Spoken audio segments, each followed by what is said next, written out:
Last time mun yi magana akan nau'in customers guda 5 da ake haɗuwa da su a kowane irin kasuwanci.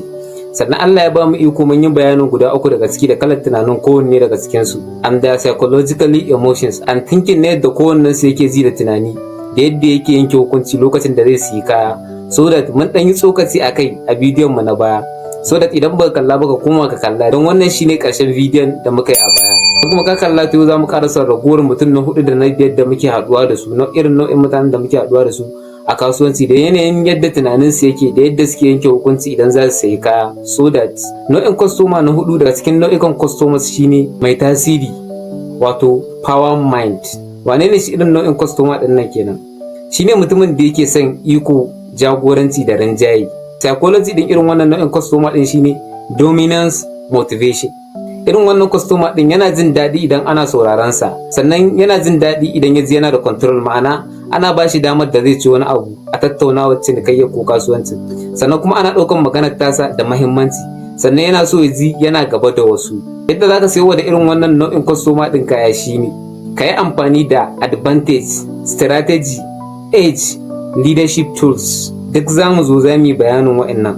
Nau'in customer na 5 kuma na ƙarshe daga cikin nau'ikan customers shine mai son zumunci, wato connection mind kenan, wanda yake da connection mind. Irin wannan nau'in customer din shine mutumin da yake son ya ji yana cikin mutane. Psychology ɗinsa kuma shi ake kira da need to belong theory. Irin wannan nau'in customer din tun asali an halitta shi ne da buƙatar soyayya, ma'ana yanzu ana buƙatar sa sannan ana son sa, sannan yana son samun karɓuwa, ma'ana idan ya zo waje ya ji ya karɓu, ma'ana ana jin daɗi da zuwansa, sannan yana son samun jama'a. Yadda irin wannan nau'in customer din yake siye shi ne idan abu zai sa ya ji, misali ina cikin wani abu ko yana cikin wani abu zai siya, like kamar abu na yayi, abinda mutane suke yayin sa, to shi ya fi son irin wannan nau'in abin domin zai sa ya ji shi ma yana cikin sahun mutanen da suke yayin wannan abun kuma yana a cikin su.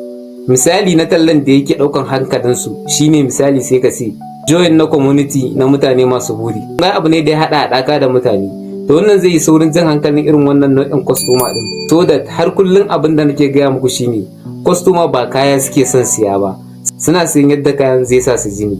Zi na iko ne, ko zi na tsoro ne, ko zi na tsaro ne, ko zi na farin ciki, ko zi na daraja, ko kuma zi na karbuwa.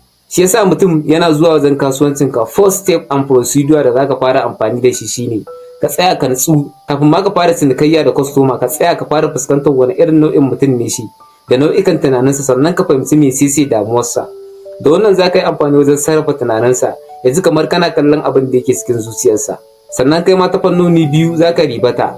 Na farko za ka sa customer da cewa an fahimci irin damuwar da yake ciki, kuma daga nan zai ƙara samun ƙwarin gwiwa kan cewar ya zo inda ya dace ya zo, sannan kuma inda za a share masa hawaye.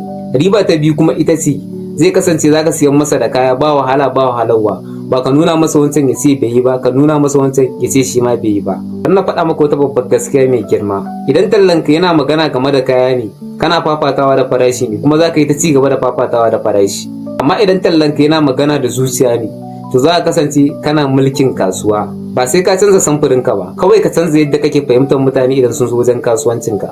So that a duk ranar da ka fara ganin customer a matsayin tunani, tsoro, buri da emotion, ba a matsayin wallet ba, ranar ce kasuwancinka zai fara girma da gaske.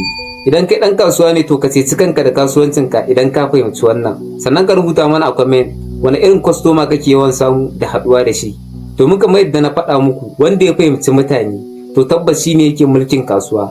To wannan shine, Allah ya sa mu dace. Nagode.